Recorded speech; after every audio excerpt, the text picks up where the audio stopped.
சென்னை அருகே பழங்கால கார்களின் கண்காட்சி பாரம்பரியத்தின் அடையாளத்தை பிரதிபலிக்கும் வகையில் பிரம்மாண்டமாக நடைபெற்றது. அதில் இடம் பிடித்த எந்தெந்த கார்களுக்கு என்னென்ன சிறப்புகள் விவரிக்கிறது இந்த செய்தி தொகுப்பு. உட்கார்ந்திருக்கிறது ஒரு 100 வருஷம் பழமையான ஒரு கார்.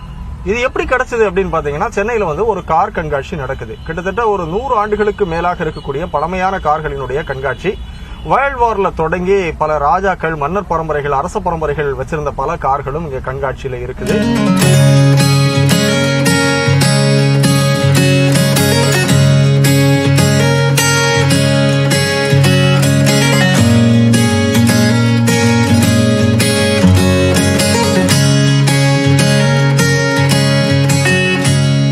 ஹெரிடேஜ் ரோலர்ஸ் 2025 என்ற பெயரில் சென்னை OMRல் உள்ள தனியார் நட்சத்திர விடுதியில் மயங்க வைக்கும் பழமையான கார்களின் ஒருநாள் கண்காட்சி நடைபெற்றது. முதல் உலகப் போருக்கு முன்பு தயாரிக்கப்பட்ட BMW, Benz, Rolls Royce, Jaguar, Cadillac Lancia, MG, Ford, Chevrolet, Nissan உள்ளிட்ட நிறுவனங்களின் 80க்கும் மேற்பட்ட பழங்கால கார்கள் இந்த கண்காட்சியில் தங்கள் அழகையும் கம்பீரத்தையும் வெளிக்காட்டின. இருவர் அமர்ந்து செல்லும் கார்கள் தொடங்கி அதிகபட்சம் 7 பேர் அமர்ந்து செல்லும் வரையிலான கார்களும் இவற்றில் அடங்கும். 100 ஆண்டுகளுக்கு முந்தைய கார்கள் என்பதால் இவற்றில் AC வசதி போன்றவையெல்லாம் கிடையாது.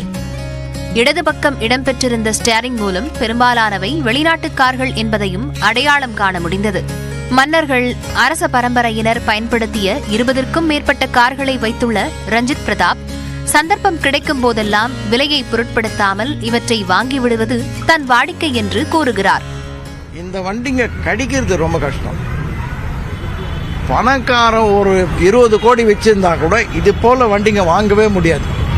இது பிரைஸ்லெஸ். மெமரிஸ், நாஸ்டால்ஜியா, ப்ரைடு எல்லாமே. இப்போ இது போல வண்டி வச்சா நான் ரோட்ல போனேன்னா 100 பேர் பார்ப்பாங்க. காஸ்ட்லி ரோல்ஸ் ராய்ஸ் 10 கோடி வச்சு வாங்கினா கூட யாரும் பார்க்க மாட்டாங்க.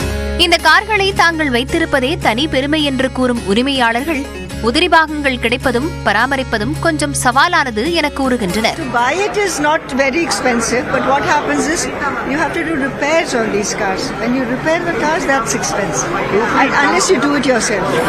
நாட்டின் முதல் பிரதமர் ஜவஹர்லால் நேருவும் மறைந்த முதலமைச்சர் காமராஜரும் ஒன்றாக அமர்ந்து பொள்ளாச்சியிலிருந்து கேரளாவுக்கு பயணம் செய்த காரும் வரலாற்று அடையாளமாக கண்காட்சியில் வீற்றிருந்தது. பொள்ளாச்சியில டேம் இனாகுரேஷனுக்கு மலம்புழால ஒரு டேம் இருக்குது. அப்போ அவர் விசிட் பண்றதுக்காண்டி நெஹ்ருஜியும் காமராஜும் பொள்ளாச்சியிலிருந்து பாலக்காடு மலம்புழா டேமுக்கு டிராவல் பண்ண வண்டி. இந்த கண்காட்சியில் நடிகர் அரவிந்த் சாமி சிறப்பு விருந்தினராக பங்கேற்று ஒவ்வொரு காரின் வரலாற்றையும் பொறுமையாக கேட்டதை பார்க்க முடிந்தது.